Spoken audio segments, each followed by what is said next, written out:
last session of the evening. Thank you so much for staying with us this whole day. Very much appreciate it. This last one is a very sensitive topic. We're going to be talking about mental health in gaming and esports. Something I'm super passionate about, as you'll hear a little bit about that from me, but I think that this is a space that has arguably incredible amount of effort that can still be placed towards that. So there's nothing but things that we can do for it.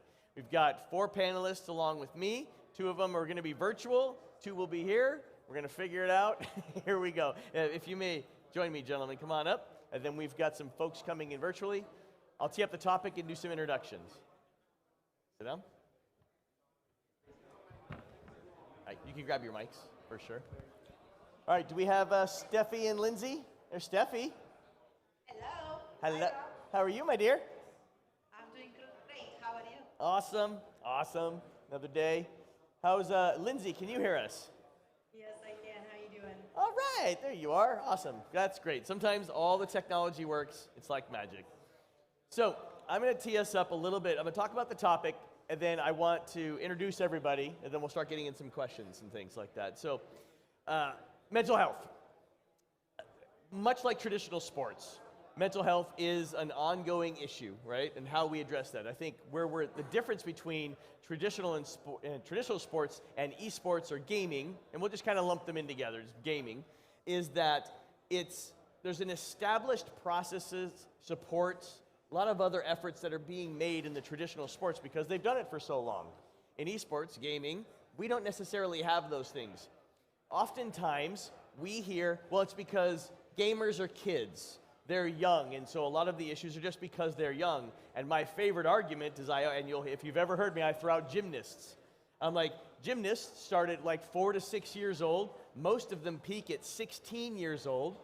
We just saw, so in the 1975 through 2000s, in the Olympics, the average age of a gymnast, and that's all gymnasts, was around 16 and 17 years old. We just saw in 2020 that the average age finally raised to 21. But the point is that it is very similar to esports and gaming when you're talking about the age ranges. So I don't necessarily discount that youthfulness is an attributing factor. I would argue that it's a systemic problem of support, understanding, and other things around gaming. So that's going to be my hypothesis theory that we're going to throw out and talk a little about. Enough about my thoughts. I want to go around the room and share some introductions with everybody. So I'll start with the ladies on here. Lindsey, you want to go first? Sure, yeah.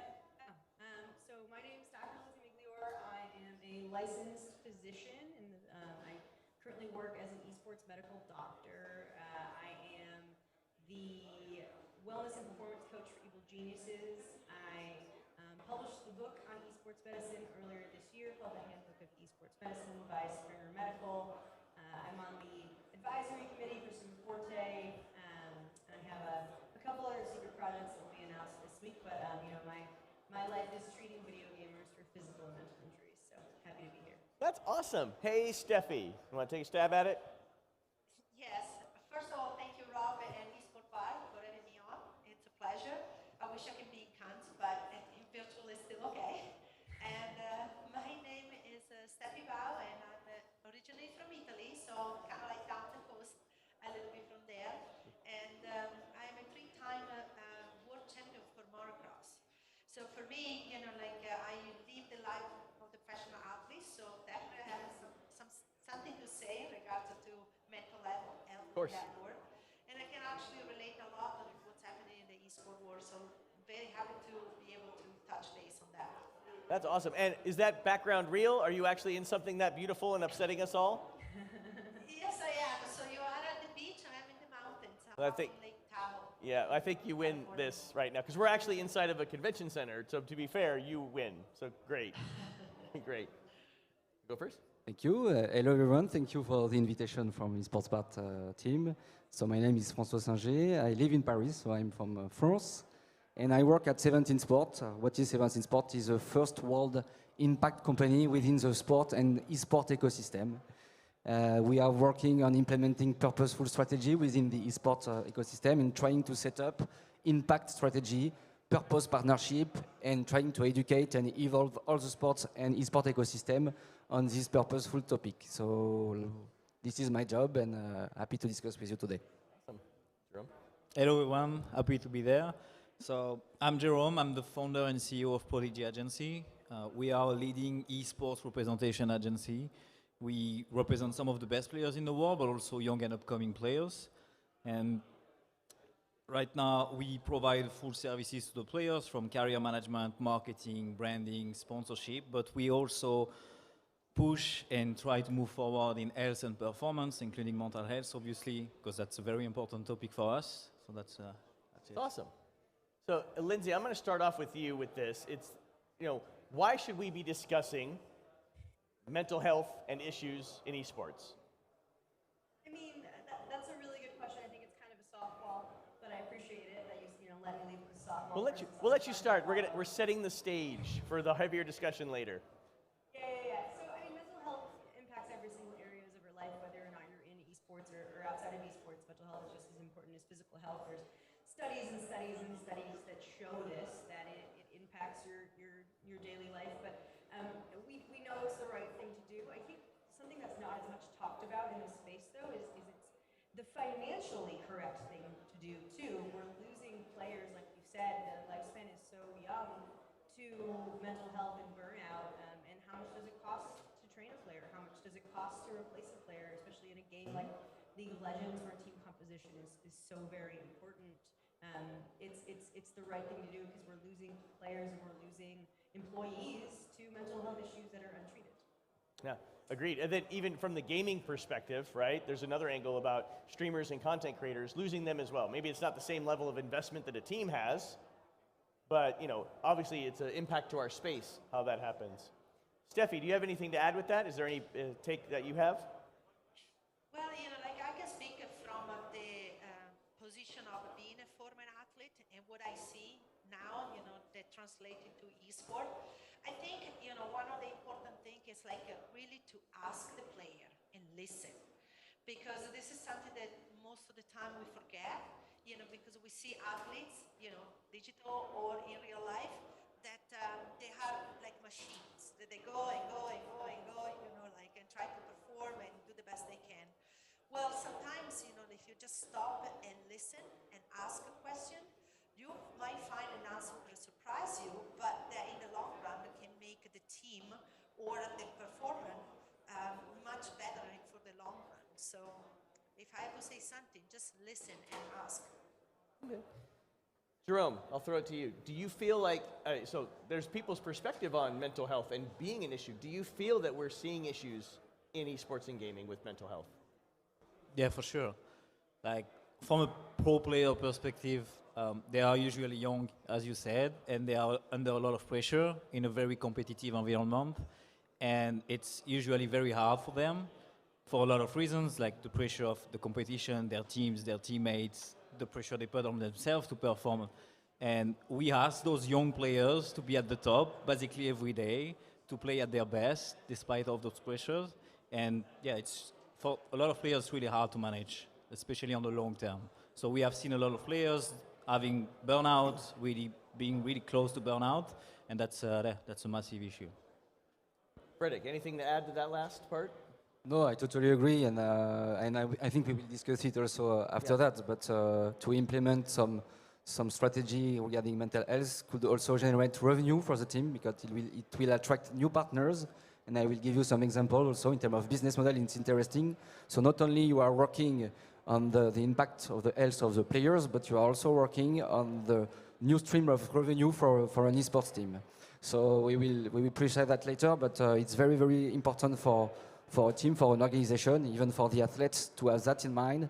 And I also know that if an athlete feels well, he will perform better, and on the field it will be better. So it's very, very important, and we face the same things within the sport industry, which is quite similar than the e-sport one, with the same kind of athletes that are working on their mental health and trying to evolve on that.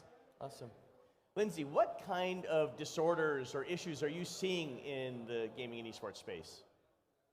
That's a really excellent question, and to be 4,000% honest with you, we have no idea. Getting scientifically backed data in these kids is incredibly difficult, whether or not it's physical illnesses, mental illnesses. Because, you know, you think about the stigma that surrounds talking about mental health in your typical 17, 18, 19, 20-year-old. Now you exponentially increase that when you inject competition. Players they don't want to talk about mental health issues because it's the same as we see in traditional sports. They're worried it's going to be seen as a weakness and they're going to lose their starting spot. They're worried that it's going to be seen as an excuse for poor play, right? They don't want to talk about it. And which is even more ironic when you think about, like, exactly what you said earlier, how young we are losing these players to retirement, and we think about the reasons behind that. One is, you know, a lack of investment in support services, and we're losing them to untreated mental or physical injuries, but the other one is mental health. You know, you look at the time, the pressure it takes, and it puts on these players and the things they're subjected to, and a lot of them are far from home, right? A lot of them are in a team house or in an environment where they're relatively isolated, and then faced by, you know, online toxicity, online pressures as well. And I speculate, though, we would see a similar incidence of mental health issues in age-matched populations, but a higher incidence of less classifiable disorders like burnout. So that's my half answer. Yeah, it's fine. So I'll add one piece to this for you is, how do you feel the level of accessibility that we have today affects that? And I'll use the level of social media, the way that they play games, right? Streaming and the accessibility of chat and all these things that maybe traditional athletes don't have in some of those aspects. Do you think that in any way has a higher or lower impact, or all? Is it no change, some change? I think it can be really detrimental, but it starts out not detrimental, right? So you sign with a pro team, you sign with FaZe, you sign with G2, and you get this outpouring of support from the community, and all of a sudden you're famous, and everything you've ever wanted in life you're getting from your players and from your fans, and you allow them to bring you up so high. But then as soon as they turn on you, they have that pull, they have their claws in you. Yeah. Because when you allow people to bring you up, you also allow people to bring you down. So I definitely think it leads to more of a roller coaster of emotions and, you know, negatively. And that's why a journey of like self-awareness and introspection for an esports athlete is even more important than it is for the rest of us because of that external pressure. Yeah. I think that's a lesson most people, I think, nowadays need to learn. It's like everybody plans for success, but not failure or issues. And like, what happens when it's bad? What happens when you lose? What happens when people just decide to just tear you to pieces on the internet? Like, how are you going to deal with that? Stefy, maybe, as you mentioned earlier, you know, a pro athlete in your own regards stuff, how do you feel that translates over to esports? I know you're doing a lot with that, but like, how do you feel the impact is for athletes in that perspective for you have? I think one of the things that the entire industry should be doing is to try to be more proactive instead of reactive. What I mean by that is that we know that there are those issues and those problems. So instead of like fix them when they happen, we should put in place a system where we can prevent them, or at least provide a community where people can lean on if they start to feel like they are going down that rabbit hole. So, you know, in a way, sometimes now it happens in sport because finally sport has started to realize that it's much better to embrace, you know, possible issues ahead of time instead of make it happen. And I think the esport community should do that. And the older people that they've been through and they might have experience, they can be mentor for the younger one. And it's nothing better than somebody that already been there, you know, to be there and talk to the younger one that's now going through it. So mentorship for me is incredibly important, and everybody should look at that because, again, somebody has done it. It can be there, you know, it can be the leading rock, you know, for the younger generation, and give the possibility and tell the younger generation it is okay to fail, and if you fail, I'm here to help you go through it. Awesome. And you brought up a great point about preventative measures. Jerome, what kind of preventative measures are you employing or, you know, recommending to clients and folks? Yeah. So the first thing is that I think a lot of teams are focusing on performance. They have a lot of sport psychologists focusing on performance. They have performance department, but a lot of are not really focusing on mental health. And it's an ecosystem where you don't really have substitutes, for example. You are under a lot of pressure, and if you underperform for 1 week, 2 weeks, 3 weeks, no matter the reason, then you can get replaced, you can get benched. And so that's true that a lot of players, they are not comfortable sharing the fact that they are not going well because they are scared to lose their spot in the team, and esports is moving super fast. And I think I agree, we should anticipate those issues. We should talk to the players. It's okay not to be okay. You can talk with us. We know that everything outside of the game also is affecting your performance. It happens. But I feel in esports, it's moving so fast that if you underperform, you don't have the time to go back sometimes. And for us as an agency, it comes from the support we provide to the players. We try to be this mental support about you lose an event, you fail to qualify, but still you have been performing well. You are a great player. It sounds a bit ridiculous sometimes, but just being this mental support for the players, it helps. Because we live in a world in esports where when a team fails to qualify, you can have the CEO of the team tweeting 2 minutes after, "This is a shame, I will change my roster." And then the player already devastated at the event, and then your boss is saying that you will be out of contract in a few months.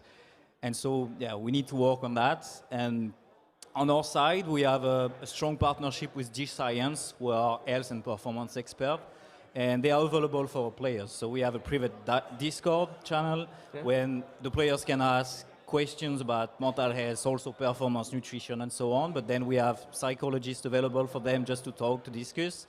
But it's sometimes a challenge to make them open to that.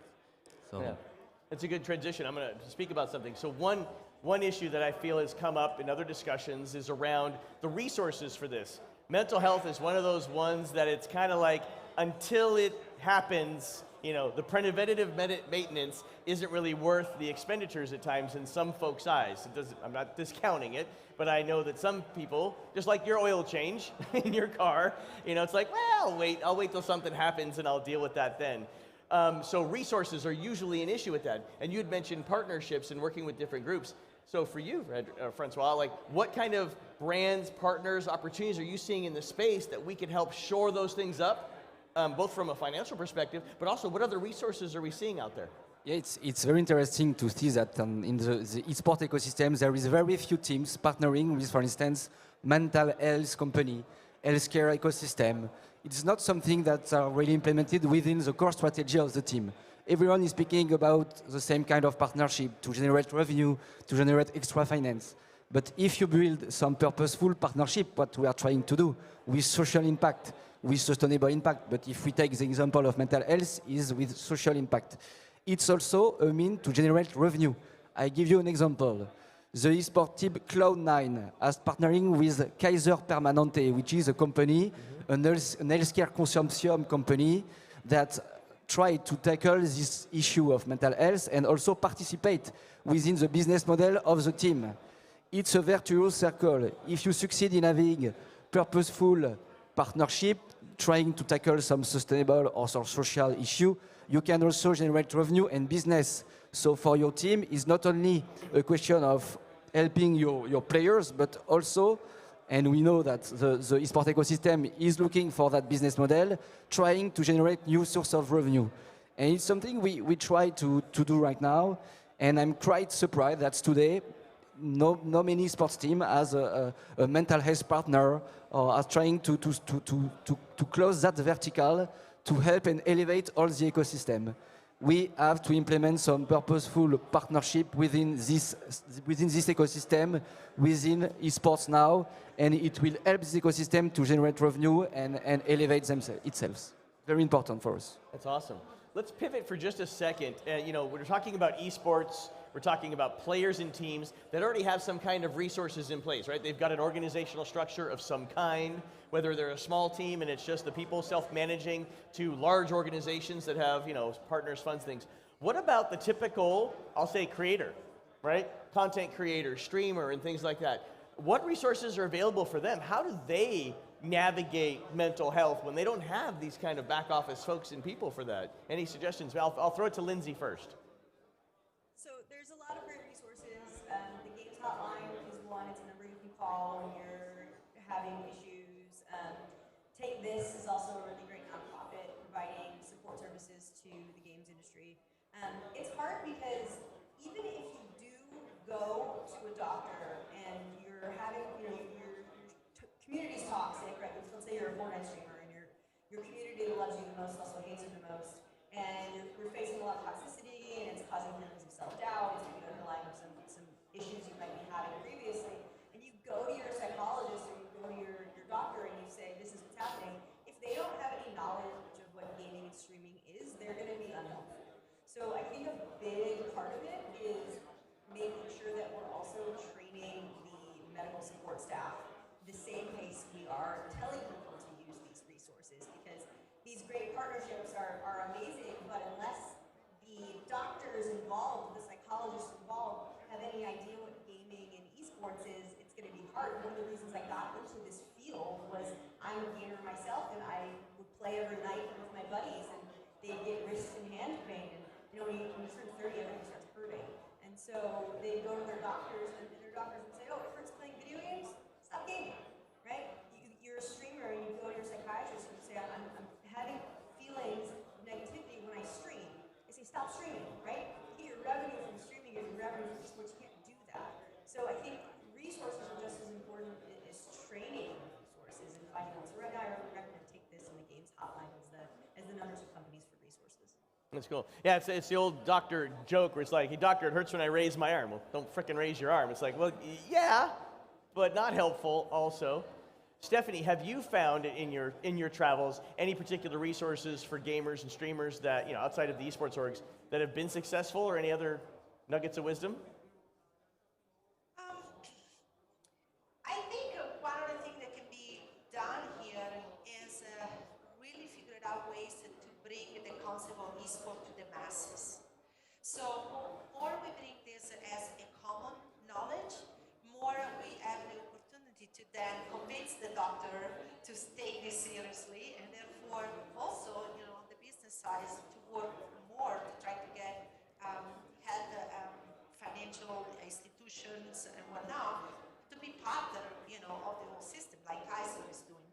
But until we work all together, in every vertical of the esport, to really figure out ways to bring this to the masses, we can have just have a little circle and keep discussing it, and figure it out and try to convince it. The power of the community and esport, it's an example of this. It's what is going to make changes. So figuring out ways to kind of step outside of the box is, to me, the way that we can accelerate this and bring the concept of mental health in gaming understood from the majority of the audience. Got it. There's a topic for everyone I'd like to source around. It's like, how do we create more awareness around professionals, right, around mental health? And we'll all take a stab at this, but one angle I want to look at is like a traditional doctor, like in your local market, you go to your normal physician, right? And usually those are physical issues that you have. You go to your doctor because your finger hurts. You go to your doctor because you broke your leg, whatever those things might be. You might go to a psychologist or psychiatrist because you're having mental issues and things. And I would argue that perhaps those people don't necessarily need to know your specific vocation to help you understand and walk through things, right? It doesn't matter if you're a race car driver or a mechanic or you make plates. I think that those people, I don't think there's that much specialty in psychology. Perhaps there is. Maybe Lindsey can chime in on that. But I don't know how we create awareness around those different things other than they just see a lot of those repeat cases of, people eating Tide Pods or whatever that might be, right? So it'd be interesting how we would tackle that greater awareness that you're talking about with those specialty groups. I'll open it up to anybody that has a comment on that one. Nobody wants this one because it's yucky. No, it's not so easy, but I have maybe another kind of request or another angle. For instance, if the teams or the teams manager try to implement some application like Calm or Petit Bamboo, which are very famous in terms of managing your own mental health, trying to promote that within the esports team, for instance, to help the players to try to themselves work on their own mental health, it could be a great way. So the esports team will do the partnership with Calm or Petit Bamboo company. Then they have the tools to help their own players to educate themselves on the mental health issue. And then you can have a kind of, not a solution, a complete solution, but a way to begin to have this follow-up and try to educate also on the players, the team, the ecosystem on the mental health issue and the mental health solutions you could provide. So I come back to the partnership, but it's linked, and I think it could be one of the solutions. Jérôme? Yeah, on our side, we are trying to use the, let's say, the huge following of our players and leverage we have in the audience to educate on mental health issues. So we are working with RAD, which is a non-profit organization that is looking to provide mental health care to everyone, and especially the people that cannot afford it. Right. And so we are doing regular campaigns with our biggest streamers. We are doing dedicated stream about mental health with donations and so on, and we are really trying to educate our audience about it. And so we educate also the other players, because we have superstars like TENS, the biggest pro in the world right now, that is participating. And then we are also educating our young players, 15, 16 years old, that don't really understand those issues yet, but they listen to this kind of players. And so we are trying to educate everyone in this purposeful way. Interesting. Stefy, Lindsey, when do you want to tackle that? Just one thing. Oh, great. I did that. I normally don't do that, but I wanted to let you both have a fight for it. Go ahead, Lindsey. Okay. I agree with both of the gentlemen. I think gamification of mental health is amazing, using apps, and then top-down influence from people who these people look up to are amazing things. I definitely think we need to change the culture of esports. You know, right now, if you go to a traditional athlete, even if they're 10 or 11 or 12 years old, they know by taking care of their body will make them a better athlete, right? They know that going to the gym will make them better at the sport. They know to utilize the resources they have, like an athletic trainer and things like that. They're using eStim, they're doing ice baths. In esports, we don't have that yet. We don't necessarily have that understanding that taking care of your body and your mind will make you a better player. And when I first stepped into this space, I was leading with the traditional sports mentality. Hey, I'm going to make you healthy. I'm going to make you healthy. No one cared. No one cared that I could make them healthier. So I changed my marketing basically, and I said, hey, this is going to make you a better gamer. And then people started paying attention. So before, we need to change the culture, and we are, but leading with, hey, if you take care of your mental health, it's going to make you rank up, right? It's going to make you perform better. We're going to make it to Worlds. We're going to make it to international. So leading with the performance aspect is rough, because right now we have this influx of performance coaches who may or may not have qualifications. So saying performance to be a trained medical professional is sometimes a little bit difficult, because you get lumped in with different people. But until the culture is changed, leading with the hey, take care of your mental health, it's going to make you better, is been the most effective strategy for me. Interesting. Stefy? Yes, I was going to actually bring it back to the very beginning of this part by saying that one of the key components is to really try to make esport and gaming more normal. Like, so if everybody understands that this is actually a profession, this is an industry, then it can only be just about gaming, though. So we are talking a lot because the focus is into the players, but it's not only about the players, it's also about the team around. You know, like it's about the doctors, it's about, you know, like the announcing and the creators and all of that. So more we can, as an industry, go a little bit outside and show that this is actually, it is a full-on category for business, you know, like in every different ways, then we create that normalcy. So then you can go back to the doctor, and if you are not feeling that good, you are completely confident that you can say, yeah, I'm a gamer, and this is why. And the doctor is going to say, oh yeah, you're not just like a race car driver, you're not just like a football player, you're just like an employee of a company. So I think create a normal environment around it is also what's going to help to move and tilt the needle a little bit. Yeah. And I would argue too is that, not even argue, I would agree, that just even over time, as this next generation of gamers becomes the doctors and psychologists of the world, right? That's going to have some natural change, because the people of our generation are going to take those roles and have an understanding inherently, right? That tribe mentality.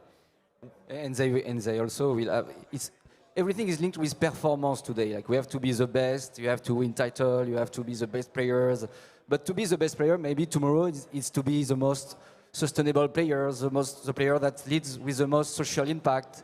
It's another way to perform. You perform by helping the society. You perform by improving the way of life of a territory. It's another way to perform. It's not only one title. It's not only earn money, a lot of money. This is, for me, the old-fashioned world. The new world, the best player of the next decade, the best successful player will be the player that has the most social impact or sustainable impact. And these players also will face some mental health issue, etc. But they will be much more realized as a human, as a man, as a woman. And I think it will be, for me, the best player of the next decades, not the most untitled players. But we have to change.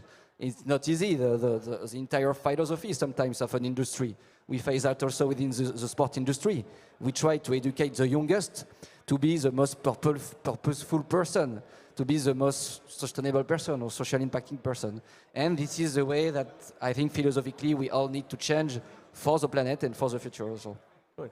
Hey, Jérôme, you know, one, not issue I see, but concern is that we really are managing from the top down, right? Because we're working with the pro athletes, the esports, the top of the top, the 1%.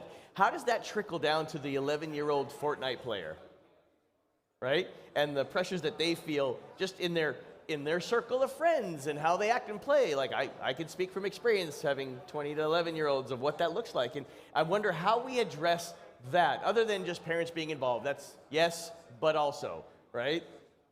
Do you have any take on that? I mean, hope and prayers? Yeah, I think it's not easy, but it comes with education, I think. It's come with the parents also, especially for very young players that, like, if they play on their own, if they are not educated on what is to play, what is like toxicity on games, also toxicity on social media exactly. and so on. Yeah, so it's come from education, either from the parents, the family, or anyone involved in gaming. The publishers maybe also. Like in 2019, we organized some events with a sport club in Toulouse, and the main goal was to bring kids to play Fortnite because that was the super trend at the time, but we also bring the families, and the goal was to educate them on what is Fortnite, what is the game, what is esports. Like, yes, your kid is performing well when he's playing alone on his room, but what it is if he wants to go on the next level, what is expected, what kind of pressure he can have. And I think it's come from educating the players, the family, the kids, and so on, and explaining the whole environment. It's not only playing, it's not only having fun, it's also a lot of toxicity when you play online, on the chat, on vocal, and so on. Yeah. Yeah. And I think the families, they are not aware about it usually. I don't think anybody would argue that positive mental health is a good thing, so I'm not even going to talk about that. Like, I don't think anybody's going to be like, no, we shouldn't worry about people's health. So we're going to dismiss that. In our last minutes together, I want to kind of talk about, are there calls to action? Are there things that we can create that are actionable, that we can move the needle forward in some way positively? Perhaps there's not. I'd love to hear, you know, your input on what that might be. I'll start with you, my friend. No, just to give you a great example of an esports team that I like is MCS in Marseille. I like what they are doing because they try to mix sports and esports. They try to build citizens, so they educate what you are doing also, Jérôme, through esports. They educate around the esport video games, etc. But they also mix that with sport, with culture, and they are building citizens, purposeful citizens, new generation of players that take into account this. So it's a great example of the bridge and the role of the sport industry right now within the society. Esport has a role to play for the next decade, for sure, but it has to be linked with the sport industry, with the other industries to educate and elevate the whole ecosystem.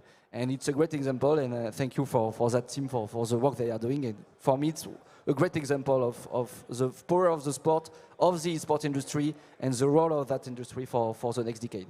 Yeah, I mean, and the idea here is to find something repeatable and scalable, right? We can't just have this one thing and this one vertical. And so that even relies on other sports industries stepping up and taking charge and doing that, which sucks because we have no measure of control over that. Jérôme, any thoughts? Yeah, I think we come down to exactly what I explained before. Yeah. I think we need to educate the people, the players, the gamers about everything. because gaming is exciting, but it can be also very irritating as a player. Like I've been there myself. I've been a good 50-50. kind of pro player. I've been very, very upset after losing a match or getting trolled by someone. And then I think we need to understand better and educate on that. Yeah. Stefy, my dear. I think it's important that the superstar athletes in esport, they are leading with authenticity. Because if they can show who they really are behind the fact that they are great performers, you know, then the young kid, they can start see this as like, hey, you know, like that is actually a human being and relate to him and her in so many different ways as well. So that is a very good concept, and sport is teaching us that. Like we know, like in the last year and a half, a lot of athletes, professional athletes, they spoke out about mental health issue, and they put it to the general population and say, hey, this is who I am. You know, this is what's happening to me.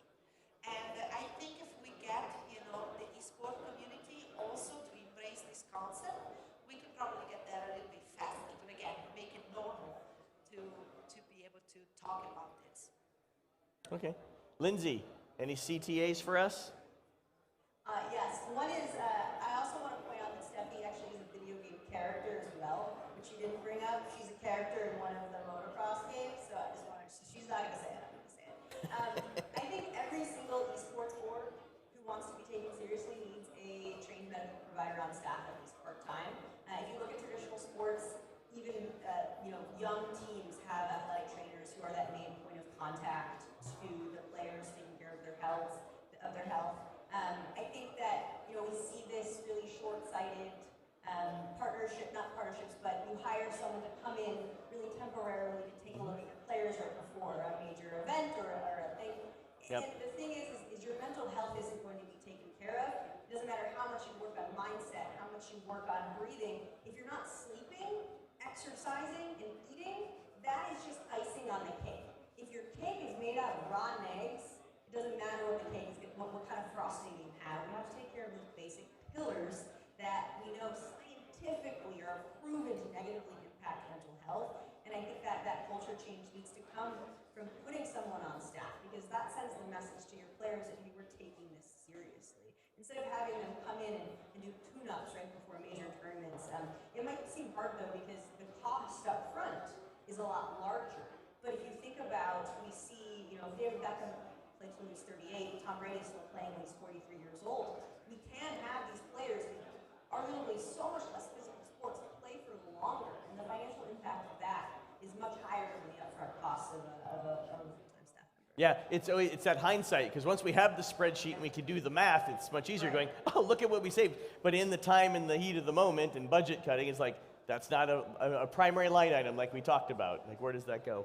All right, we've got just a smidge left. I'll see, anybody have any closing thoughts? I'll go in reverse order. I'll start with Lindsey. Yeah, I mean, make it a priority. The time is now. In 10 years, every single esports organization is going to have at least an athletic trainer, a physical therapist, a sports psychologist, Nutritionist. a medical doctor. It's going to happen, right? You're going to have a strength and conditioning coach. And the people who do it now are going to be winning in 2-3 years when that culture changes. The people who don't do it now are going to be losing maybe 2-3 years. And it sends a message, right? You're invested in your players' health, just like what François was saying about social impact, right? These players, when they retire, have to live their lives. And if your organization didn't invest in their growth, in their mental health, and their physical health, you're actually going to have a negative impact on that player. You want to leave your players, when they leave your organizations, they should be better developed, healthier individuals than they were when they entered. And that's up to your organizations and your teams. It's their social responsibility. That's great. Stefy. Absolutely, and I agree with everything Lindsey just said. So be proactive and not reactive. That's my takeaway. It's a good. I like clean deliverables like that, my dear. That's awesome. François? No, for my side, I dream that tomorrow all the esports team will integrate purposeful strategy within their core strategy. We speak in France about the La Loi Pacte, the Pacte law, that they will write within their status the social impact they have to have, or the sustainable impact. I dream that in the next decade, the best is a better esports team has social and sustainable impact within their core strategy, with social or or purposeful partners, that the players are also role model for the fan base and the young generation of citizens, and that the esports industry will elevate all the other industry within all the other ecosystems. So I hope that it will be the next decade of the esports, and not only performing money and only go the best and the better. I think it's great for everyone. That's awesome. I love it. François has a dream, and I love it. It's my dream. Yes, I agree with everything they said. And I agree it's time to act. Because from my experience, a lot of teams are telling me your player is not performing, but they are hardly asking me, how is he going? Like, is he okay?